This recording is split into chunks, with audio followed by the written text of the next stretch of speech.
com a delegação do Sr. Presidente da Assembleia da República, Augusto Santos Silva, You have the, oh, yes, you need to, because, yes, I will speak in Portuguese. Dou as boas-vindas a todas e a todos à Assembleia da República, à Casa da Democracia.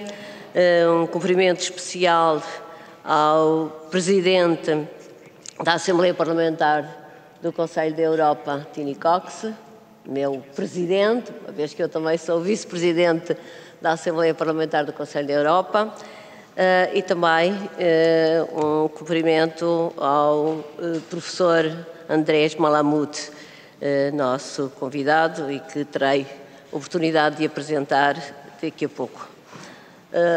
Sr. Presidente da Assembleia da República, Excelências,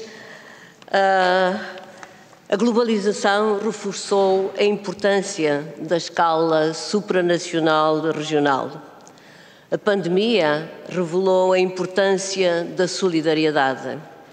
A guerra na Ucrânia reforçou a importância do multilateralismo e da unidade na ação. No mundo multipolar, perigoso e imprevisível em que vivemos atualmente, as relações interregionais adquirem uma maior relevância. As regiões, aliás, como os países, são muito desiguais, mas estão agora mais interdependentes que antes. No contexto da recuperação económica e social ainda em curso no pós-pandemia global, testemunha-se na Europa um crescente aumento do populismo, bem como um movimento de regressão no que diz respeito ao quadro normativo europeu de direitos, liberdades e garantias, com o sistemático questionamento dos princípios de direitos humanos. A guerra na Ucrânia representa um revés adicional. Na Europa e noutras regiões, como a África ou a América Latina, o alcance e consequências do atual contexto internacional expõem uma situação de interdependência e interconexão global. Tal é particularmente premente no que diz respeito aos esforços na promoção e proteção de direitos humanos. O Conselho da Europa é a mais antiga instituição e a principal organização de direitos humanos na Europa. Neste contexto, a Assembleia Parlamentar do Conselho da Europa desempenha um papel fundamental na promoção, proteção e realização dos direitos humanos e é diretamente relevante para uma série de valores e princípios fundamentais como a universalidade, a indivisibilidade, a igualdade, a não discriminação, participação e inclusão de grupos vulneráveis e promoção do Estado de Direito. Os Parlamentos são uma das instituições do Estado que estão no cerne do respeito pelos direitos humanos. A ação parlamentar, seja na aprovação de leis ou na supervisão da ação dos governos, é fundamental para garantir a transposição dos compromissos internacionais de direitos humanos em políticas e leis nacionais e para ajudar a garantir a promoção e o respeito pelos direitos humanos a nível interno. O objetivo da presente conferência é debater a contribuição do parlamentarismo e das organizações multilaterais parlamentares, em particular a Assembleia Parlamentar do Conselho da Europa, na promoção e proteção dos direitos humanos. Por outro lado, e atenta à circunstância de interdependência e interconexão global, importa perceber qual o papel das organizações multilaterais parlamentares, em particular a Assembleia Parlamentar do Conselho da Europa, na aproximação da Europa, África e América Latina, em matéria de respeito pelos direitos humanos e na resolução de desafios comuns, de modo a contribuir para um mundo onde todos possam prosperar em paz, dignidade e igualdade. Este pode ser o início de um caminho para facilitar a cooperação numa vasta gama de áreas de interesse comum, desde a proteção dos direitos humanos e do desenvolvimento sustentável até à regulação da economia digital e à luta contra o crime organizado. e reforçar as relações não só entre parlamentos e instituições, mas também entre empresários, estudantes, universidades, cientistas e criadores. Eduardo Lourenço, o nosso grande pensador, o poeta do pensamento, como lhe chamou Lídia Jorge, escreveu um artigo em 1949, o ano em que foi criado o Conselho da Europa, um artigo intitulado A Europa ou o Diálogo que nos falta.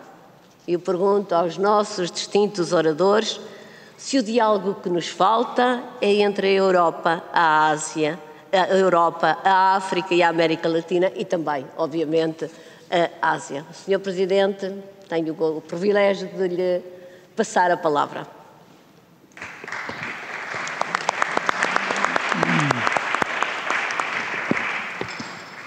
Muito obrigado.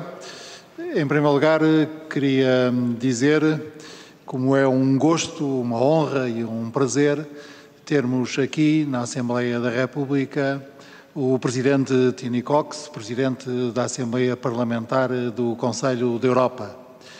O Conselho da Europa diz muito à democracia portuguesa e a melhor maneira de mostrá-lo é contar um pouco da história da nossa adesão ao Conselho da Europa. Nós tivemos a nossa Revolução Democrática no dia 25 de abril de 1974. Exatamente 2 anos depois, realizaram-se as primeiras eleições para a nova Assembleia Democrática, a Assembleia da República, esta Assembleia. E na sequência dessas eleições, formou-se o primeiro governo constitucional da democracia portuguesa, presidido pelo Dr. Mário Soares.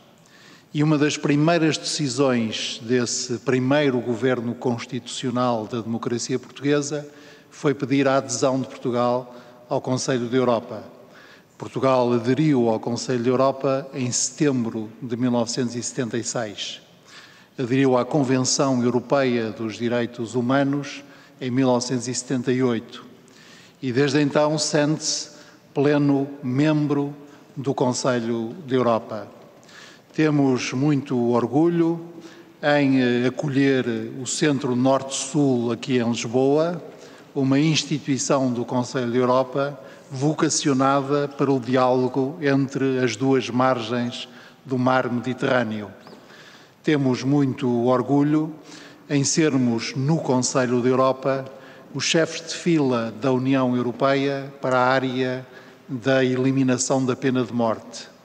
E temos ainda mais orgulho em o Conselho da Europa ser, desde 1997, a primeira região do mundo totalmente livre desse flagelo que é a pena de morte.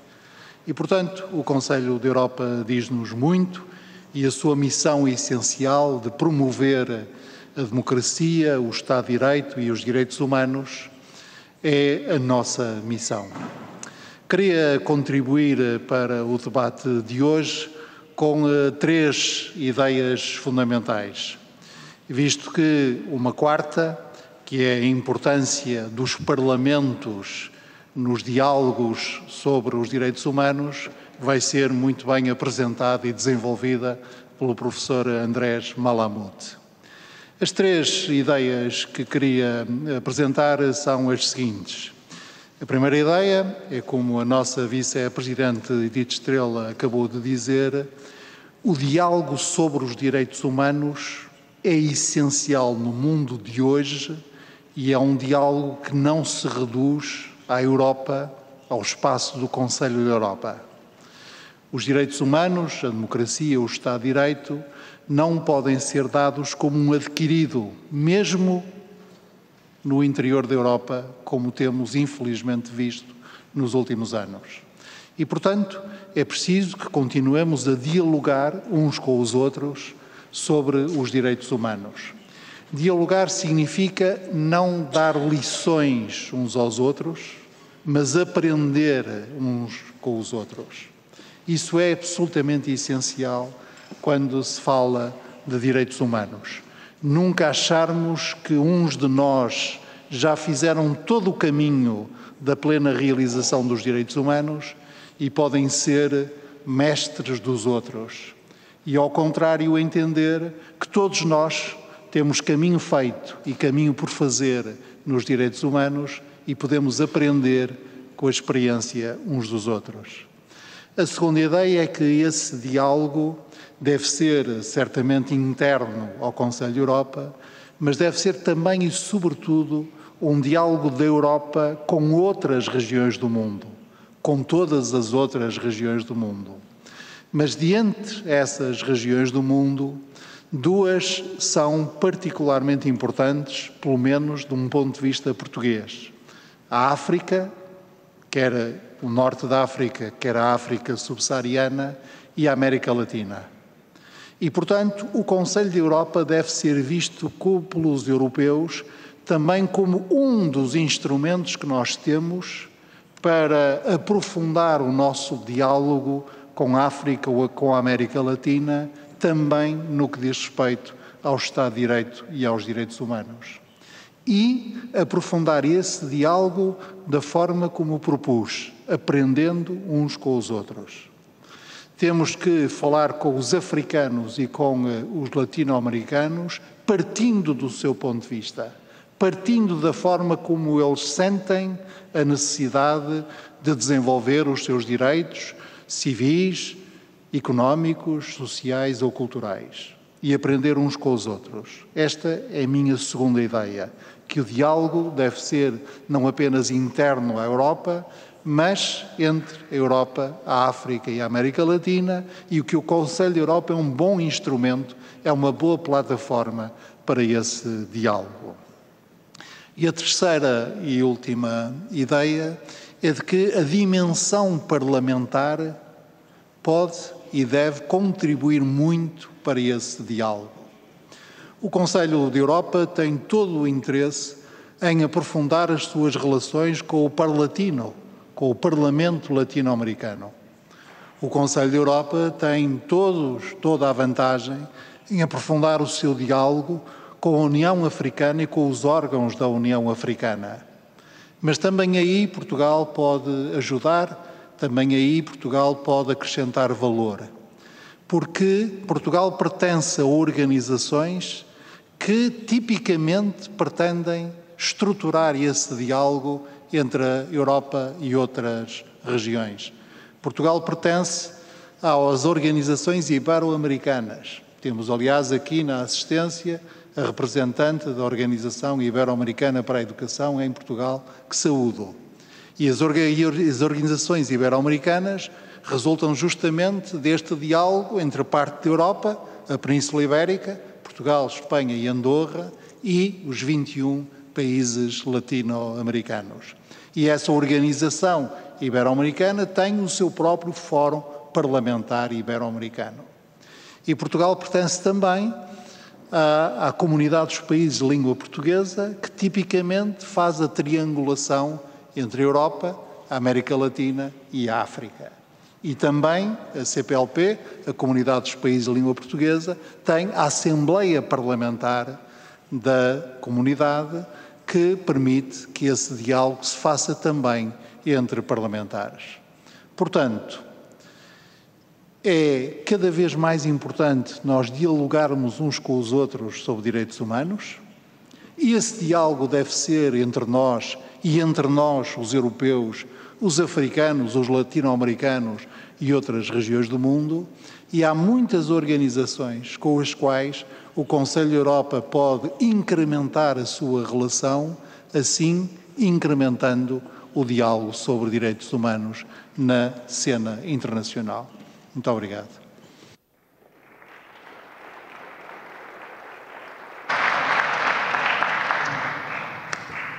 Muito obrigada, Sr. Presidente. Umas breves palavras sobre o nosso convidado especial. Tiny Cox é um político holandês, foi reeleito o 34º Presidente da Assembleia Parlamentar do Conselho da Europa em janeiro de 2022, eleito senador para o Senado dos Países Baixos a 10 de junho de 2003, sendo o mais antigo senador em exercício no Senado holandês. Pouco depois da sua nomeação como Presidente da Assembleia Parlamentar do Conselho da Europa, ocorreu a 24 de fevereiro de 2022, faz amanhã um ano, a invasão da Ucrânia pela Rússia. Na sequência dessa agressão militar, foi convocada uma sessão extraordinária da Assembleia Parlamentar do Conselho da Europa, que resultou na suspensão da Rússia e, posteriormente, na expulsão desse país do Conselho da Europa. E agora, o meu privilégio, passar a palavra ao nosso Presidente da Assembleia Parlamentar do Conselho da Europa, Tiny Cox. You have the floor.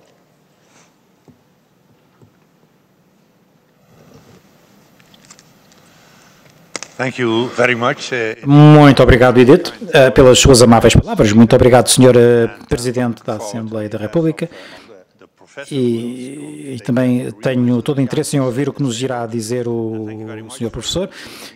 Muito obrigado a todos os que aqui estão e por me terem convidado para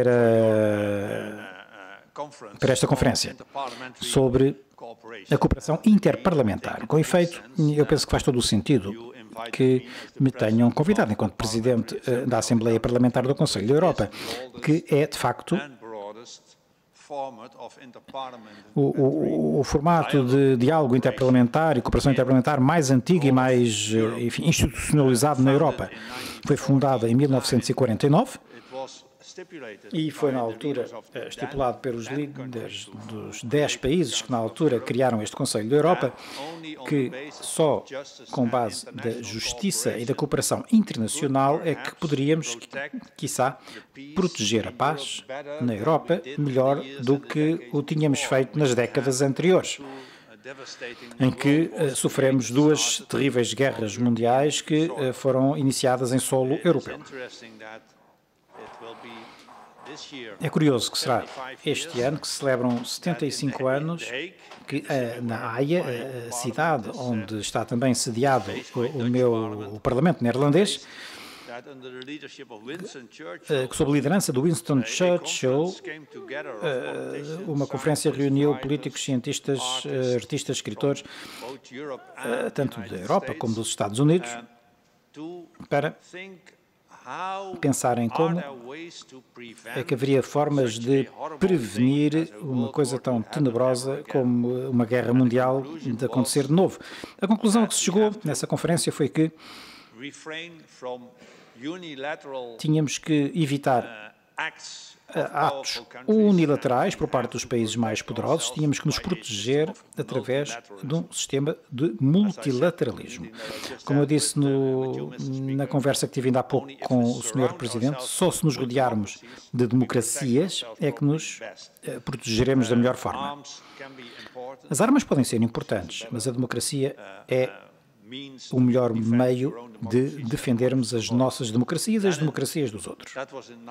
Bom, mas isto foi em 1948 que teve lugar esta conferência. E o mundo não encontrou nada melhor do que o multilateralismo para conter os perigos do unilateralismo. E foi então que foi criado o Conselho da Europa, com 10 membros fundadores, entre os quais estava o meu país, os Países Baixos. E, desde o início, que ficou claro que teria que haver uma cooperação intergovernamental dos vários governos e também uma dimensão parlamentar. Foi excelente ouvir o Winston Churchill. E há vídeos com toda a gente a fumar charuto, menos a nossa rainha, coitadinha, que estava a tossir, se calhar, mas os políticos, os cientistas, os escritores, todos fumavam charuto nesse evento. E chegaram à conclusão que é importante dar a palavra aos parlamentos. E eles nem eram grandes adeptos dos parlamentos, mas percebiam que os países que tinham criado a guerra, os parlamentos, tinham sido postos de lado e os governos tinham assumido o poder, sendo a Alemanha aí o pior exemplo. Portanto, Era importante uma cooperação intergovernamental e interparlamentar na Europa. Como disse, isto começou com 10 países durante bastante tempo. Depois houve 2 vagas de alargamento do Conselho da Europa, que se tornou um verdadeiro Conselho da Europa. Primeiro nos anos 70, também falámos há pouco sobre isso, Sr. Presidente. Os países do sul da Europa que abandonaram as ditaduras, acabaram com as ditaduras e o autoritarismo, vieram para o Conselho da Europa. Essa foi uma primeira vaga importante e que aumentou a relevância do Conselho da Europa. E isto continuo muito agradecido por Portugal, na altura, ter decidido aderir de forma voluntária ao Conselho da Europa, a Espanha também, a Grécia, todos entraram nessa altura para o Conselho da Europa. E depois, nos anos 90, quando o comunismo chegou ao fim, na Europa de Leste, e todos os países europeus se tornaram então membros do Conselho da Europa. E assim nos tornamos verdadeiramente uma Europa unida, que Winston Churchill tinha feito referência em 1948. Só nessa altura se tornou uma realidade. No início do século XXI, em que só a Bielorrússia e o Vaticano é que não participaram no Conselho da Europa. Bom, o Vaticano, por razões óbvias, tem alguns problemas em termos de democracia, não é? Mas o mais grave foi o caso da Bielorrússia, que recusou retirar a pena de morte do seu Código Penal. E assim ficámos com uma Europa unida. Eu entrei para a Assembleia Parlamentar do Conselho da Europa em 2003 e para mim foi uma experiência única. Tínhamos todos estes Estados, iam de Reykjavik a Vladivostok, do Polo Norte até ao Mediterrâneo, unidos numa só construção europeia com uma dimensão parlamentar também. E todos unidos sob esta Convenção Europeia dos Direitos Humanos, que significa tanto para o vosso país, certamente, e para o meu também, e para todos os Estados da Europa. Nos Países Baixos, não é possível propor-se uma lei que não tenha a aprovação de Estrasburgo, ou seja, que não cumpra os critérios da Convenção Europeia dos Direitos Humanos. Portanto, para mim foi uma experiência única. E depois, enfim, não há aqui uma relação de causalidade, claro, mas assistimos à unificação da Europa como sendo algo cada vez mais problemático. Nas décadas que se seguiram, no início do século e agora no último ano, 24 de fevereiro, o maior Estado-membro do Conselho da Europa afastou-se das suas obrigações de participar em numa organização multilateral baseada na paz, ao enviar as suas tropas para invadir a Ucrânia. Desde então, os princípios da cooperação no Conselho da Europa, o Estado de Direito, a democracia, direitos humanos, estão neste momento a ser questionados por aquele que é o maior Estado-membro, enfim, ex-maior Estado-membro, por assim dizer, porque, como disse a Edith, uma das primeiras coisas que eu tive que fazer quando fui eleito Presidente foi convocar uma reunião de urgência, tanto a dimensão parlamentar como a dimensão intergovernamental, para decidirmos que tínhamos de suspender a Rússia da organização. Exatamente no dia em que começou a guerra, nós suspendemos essa adesão. Nunca antes a nossa organização tinha tomado uma decisão desta gravidade e tão rapidamente. Em poucas semanas, tanto a parte intergovernamental como a parlamentar decidiu que tínhamos que realmente excluir a Rússia da organização. Eu espero que nunca tenhamos que voltar a tomar uma decisão destas no futuro. O objetivo do Conselho da Europa é unir os países, não excluí-los. Mas se tivéssemos mantido a Rússia no nosso seio, receio que toda a organização ficaria desacreditada. Seria um convite aberto a outros países que também têm exércitos, que também têm umas pendentes unilaterais, dizendo, bom, se nós não ganhamos com a força dos argumentos no diálogo, então podemos sempre tentar usar a força das armas. Por isso, eu penso que esta foi uma das coisas mais tristes que tive que fazer, anunciar que a nossa Assembleia pedia a exclusão da Rússia, mas ao mesmo tempo devo dizer também que foi uma das coisas que, repito, das quais a nossa Assembleia pode estar orgulhosa porque fizemos aquilo que tinha que ser feito na altura certa. E que, aliás, foi recebida com bastante entusiasmo em Kiev e também com alguma surpresa em Moscou. O governo russo nunca tinha pensado que o Conselho da Europa os expulsasse, os excluísse. Eram membros há 26 anos do Conselho da Europa. Bom, isto traz-nos agora a uma situação, Sr. Presidente e Sra. Vice-Presidente, que o Conselho da Europa tem que repensar a construção da nossa colaboração, do nosso trabalho conjunto neste quadro, porque nós não fizemos a guerra, mas não a conseguimos impedir. O multilateralismo na Europa não foi suficientemente forte para deixar claro ao Presidente Putin não faça isso, não atravesse as fronteiras da Ucrânia, porque se o fizer, estará também a quebrar todos os compromissos com a cooperação internacional, com o Conselho da Europa, e estará a excluir-se a si próprio, ao seu país, de uma sociedade humana, civilizada. Não tem a força para isso, para o fazer. Apraz-me constatar que, tanto a nível da Assembleia, eu próprio, conseguimos convencer os nossos líderes políticos. Pela primeira vez em 18 anos, os governos tinham que se reunir, e reuniram em Reykjavik, 16 e 17 de maio, para discutir o que fazer para ajudar a Ucrânia a defender-se contra esta agressão unilateral por parte da Rússia e também como reforçarmos a nossa união de maneira a evitar que isto volte a acontecer alguma vez. É um desafio que enfrentamos e orgulho-me por os nossos chefes de Estado e de Governo terem tomado essa decisão. Tanto mais por ter depois percebido, desde que aqui estou há pouco tempo em Lisboa, que o vosso Primeiro-Ministro, António Costa, será um dos líderes destacados da Europa que irá participar nessa reunião que vai em Reykjavik.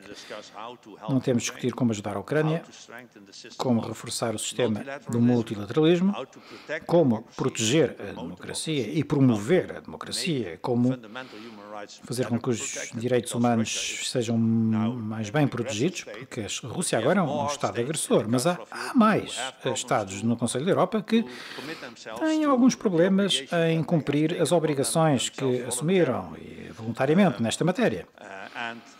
E só se em Reykjavik os nossos chefes de Estado e de Governo conseguirem mais uma vez reafirmar que nós queremos estar juntos para proteger os nossos cidadãos, os nossos países da melhor forma possível e evitar o unilateralismo, tornar-se de novo a força motriz na política, então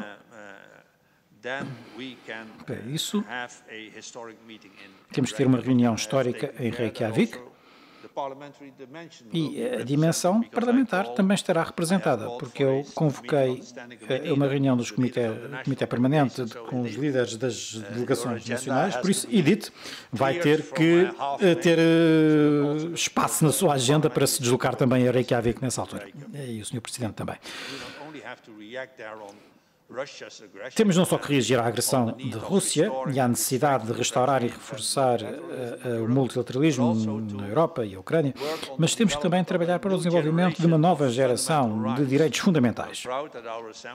A nossa Assembleia, e orgulho-me disso, propôs 2 pontos para a ordem dos trabalhos de Reykjavik, que são como tornar o direito a um ambiente são com enquanto direito humano fundamental e que os jovens possam ser atraídos para consubstanciar, poderem o direito a crescer num ambiente são e com salvaguarda dos direitos humanos. Penso que aí estamos no bom caminho. E depois o outro aspecto é como conseguir um bom compromisso entre a inteligência artificial, que tem tantos benefícios, mas que também pode causar danos, conseguir o melhor compromisso disso com os direitos humanos. Esse será outro ponto que iremos tratar em Reykjavik. Passando agora aqui, bom, isto é aquilo que estamos a fazer na Europa. Temos mais de 200 convenções, a Convenção Europeia dos Direitos Humanos, claro, a Carta Social Europeia, são as principais, mas também a Convenção Europeia para combater a violência contra as mulheres, que são metade dos cidadãos da Europa. Estas convenções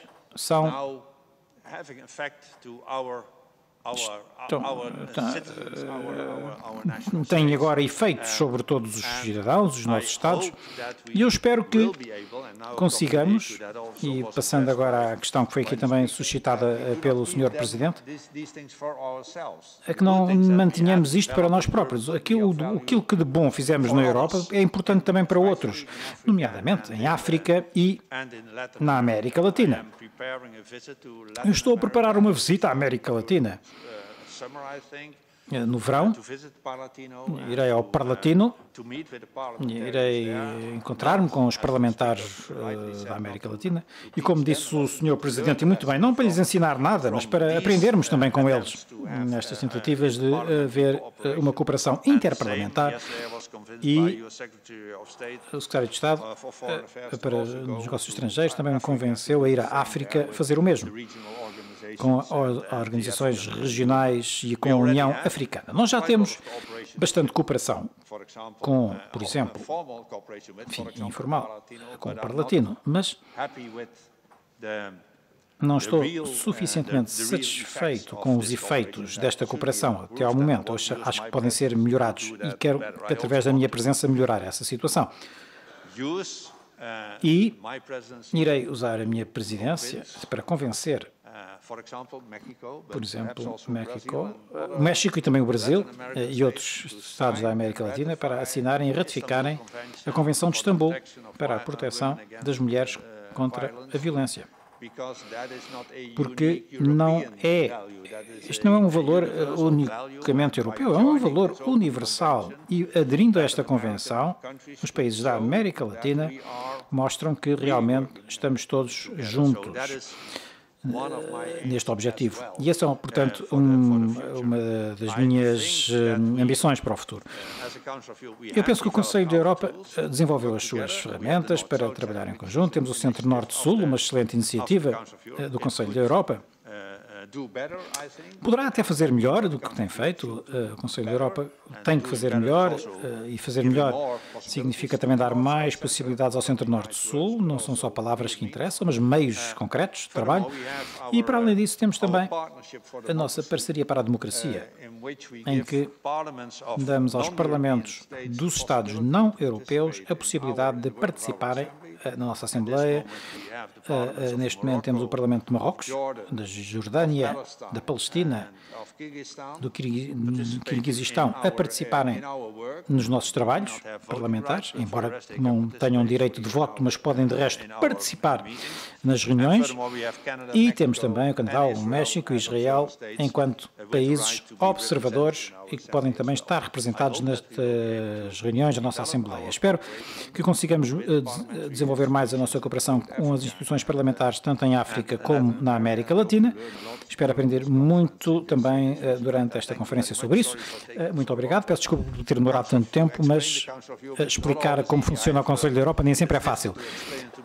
Eu tenho dificuldade em explicá-lo à minha mulher e aos meus filhos, já não digo até aos meus netos, quanto mais aos políticos, por vezes.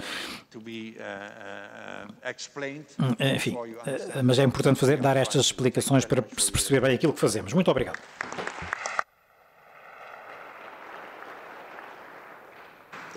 Thank you very much, dear President. Muito obrigado. Andrés Malamud é investigador principal no Instituto de Ciências Sociais da Universidade de Lisboa, licenciado em Ciência Política pela Universidade de Buenos Aires, fez o doutoramento no Instituto Universitário Europeu de Florença. Tem sido investigador visitante no Instituto Max Planck de Heidelberg e na Universidade de Maryland, College Park. É professor recorrente em universidades da Argentina, Brasil, Espanha, Itália, México e Portugal. As suas áreas de interesse incidem sobre instituições políticas comparadas, integração regional, política externa, estudos europeus e política latino-americana. Sr. Professor, a palavra é sua, faz favor. Muito bom dia. Vou falar em pé, não porque faça muita diferença, mas para ter mais mobilidade. E é uma honra participar neste evento, muito agradeço o convite. E vou falar sobretudo das instituições parlamentares para ver, no final, o que é que elas fazem pelos direitos humanos. Mas a primeira coisa que é importante compreender é que, na origem, os parlamentos foram estritamente domésticos. Era uma instituição que estava colocada entre o povo e o governo. Os parlamentos não estavam a funcionar entre governos nem entre povos. Essa evolução internacional é o que vou tentar refletir convosco, para ver onde é que estamos. O que é que os parlamentos nacionais fazem lá fora, internacionalmente, e o que é que fazem os parlamentos internacionais. E quando falamos em parlamento, temos que pensar em duas coisas. É associação natural. Democracia e cidadania. Há parlamentos falsos em regimes não democráticos, mas os parlamentos verdadeiros consistem na representação do povo para o controle do governo.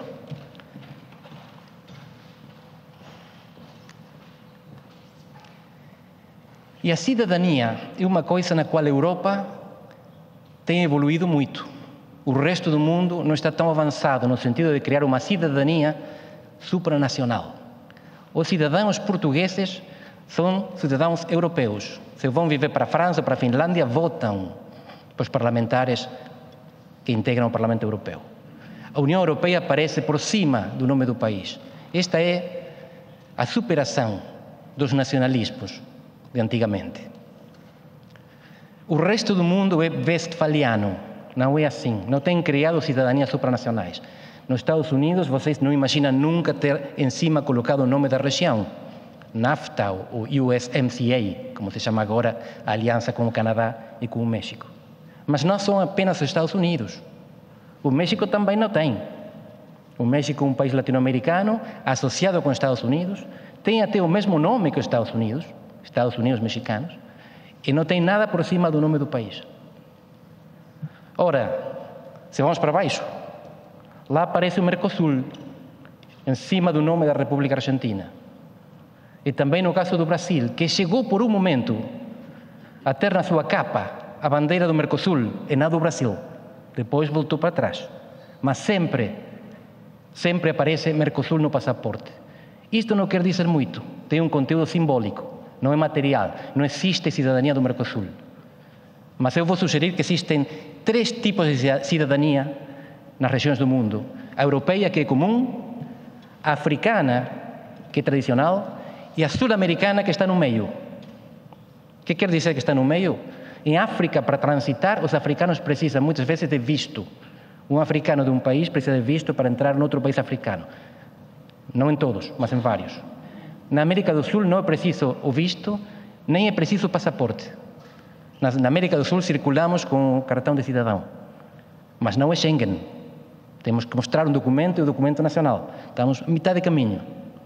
O exemplo é sempre a Europa. Longe, inatingível, por enquanto, mas é uma referência.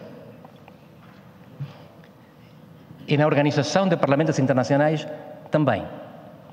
O que vocês podem ver agora é a criação de organizações parlamentares internacionais. Desde a União Interparlamentar Internacional, que reúne os parlamentos nacionais de todo o mundo, até a Assembleia Parlamentar no Conselho da Europa, que é a mais antiga daquelas que são parlamentos regionais, seguida pelo Parlamento Europeu. Verde é Europa, azul é América Latina, laranja é África. Esta é a sequência na qual foram estabelecidos os parlamentos regionais. 2 conclusões. A primeira, a sequência regional. Primeiro Europa, depois América Latina, terceira África. Segunda conclusão, não está a Ásia. A Ásia é um continente à parte. Se dividimos o mundo em 4 grandes regiões, a América Latina e a África olham para a Europa e tentam fazer alguma coisa parecida. A Ásia está em outro planeta. É diferente a nós. E é 60% da população mundial. Isto é uma coisa que temos que levar sempre em consideração. O que nós estamos a falar aqui acaba por ser uma minoria no planeta. O que é um parlamento? É uma assembleia dentro de um sistema político que cumpre funções. As 3 funções formais vocês conhecem melhor do que eu. Representação. 10 milhões de pessoas não podem participar na praça ao mesmo tempo. Então escolhem representantes que votam, que se fazem presentes em nome do povo. Isto dá legitimidade ao sistema político. Segunda função é fazer leis, governar. Terceira função é controlar o executivo e controlar a burocracia. Estas funções são formais, estão na Constituição. Esta não está. Não existe uma escola para fazer política. Ou melhor, existe, são os partidos. Mas a universidade é o Parlamento. É aqui onde os políticos aprendem a negociar, a conceder, a não conceder, a fazer alianças, a fazer leis, a controlar, a aprender do que se faz lá fora. Socialização, aprendizagem e diplomacia é cada vez mais uma função dos parlamentos. É impossível hoje pensar num governo democrático sem políticos que aprendam a fazer estas coisas. E aprendem nestas instituições. Até os políticos que vivem em ditadura aprendem da experiência dos parlamentos internacionais ou de outros países. E isto é muito importante e agora vamos falar nisso.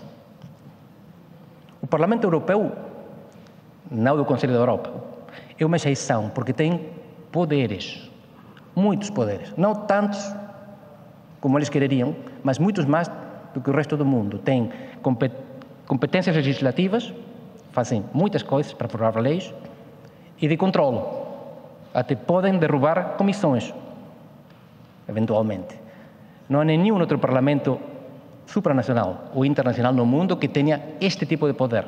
O Parlamento Europeu tem sido considerado a terceira Câmara Legislativa mais poderosa do mundo, a seguir ao Senado dos Estados Unidos e a Câmara dos Deputados dos Estados Unidos.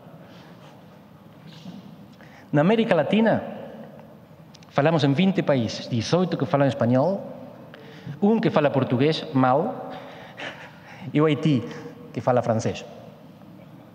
Depois estão os Caraíbas, mais 13 países, são 35 nas Américas. Canadá e Estados Unidos, 13 das Caraíbas, 20 da América Latina.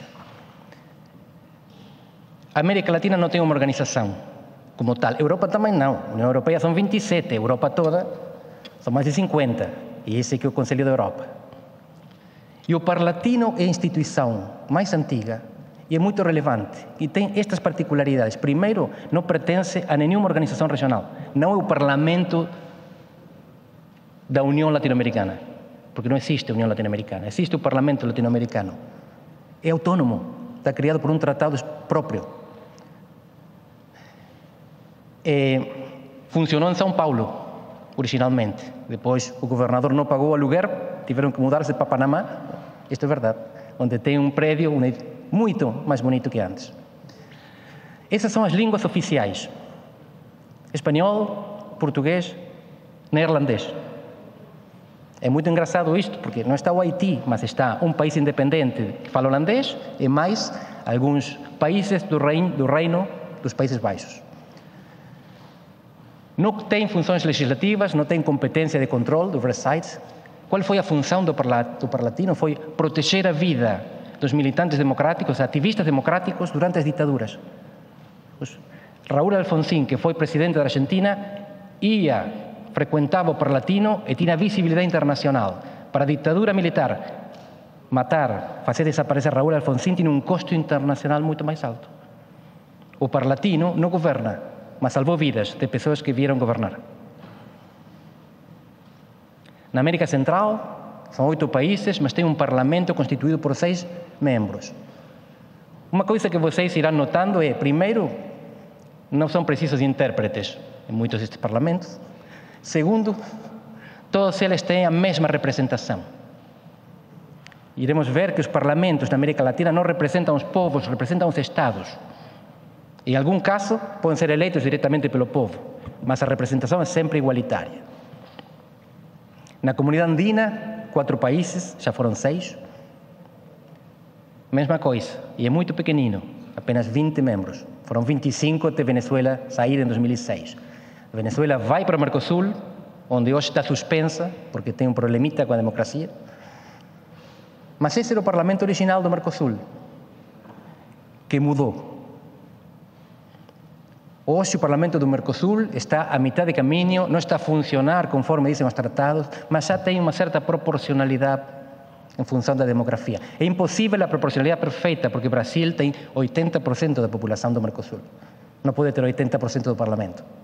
Mas se tiver menos de 50%, não há princípio democrático. A maioria é representada pela minoria. Então, esta dificuldade, por enquanto, foi resolvida não otorgando poderes ao parlamento. Mas o parlamento é uma caixa na qual ressonam os temas das democracias domésticas e as questões regionais. Qual é a influência? De que maneira os parlamentares, não apenas regionais, mas nacionais, influenciam a política internacional? Há, sobretudo, 3 maneiras. A primeira é a tradicional, a clássica. Neste Parlamento, quando votam também na política externa. Quando decidem o que fazer com embaixadas, quando decidem o que fazer com alianças, quando decidem o que fazer com a guerra, estão decidindo numa instituição doméstica uma política externa. A segunda é diplomacia parlamentar. Quando os diplomatas de um país encontram, os parlamentares de um país encontram parlamentares de outro país, executivos de outro país, militares ou diplomatas de outros países. Finalmente, o que estávamos a conversar até agora, é a criação de parlamentos supranacionais, regionais, internacionais. E tudo isto tem níveis diferentes de inovação. A primeira função não é inovadora, é fundamental. Os parlamentos têm que controlar a política externa, mas é o que sempre fizeram. Varia entre um país e outro, enquanto a diplomacia parlamentar é cada vez mais relevante e está muito vinculada com o que nós estamos a conversar previamente, direitos humanos, democracia e aprendizagem.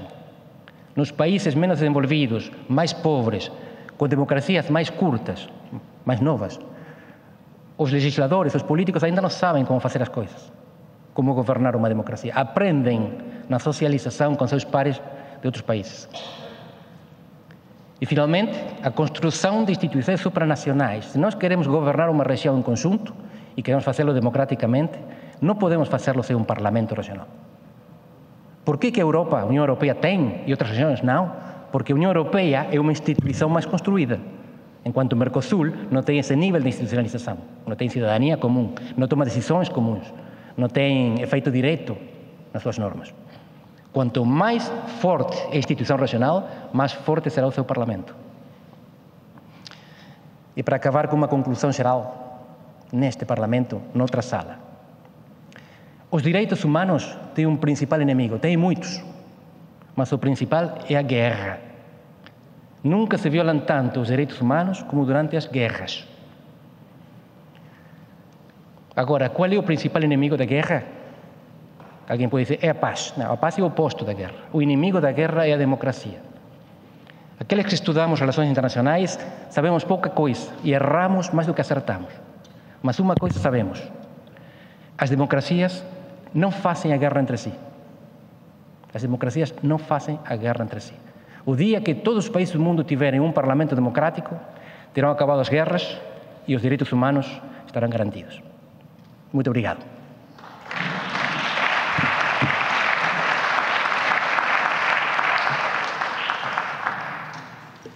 Muito obrigada, Sr. Professor.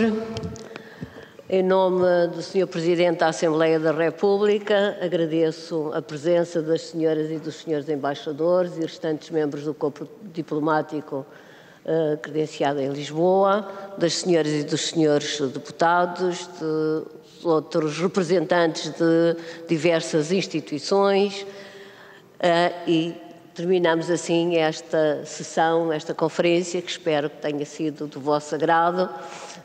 e que tenha sido útil também para os membros do nosso Parlamento para debates futuros. Muito obrigada a todas e a todos. Um resto de bom dia.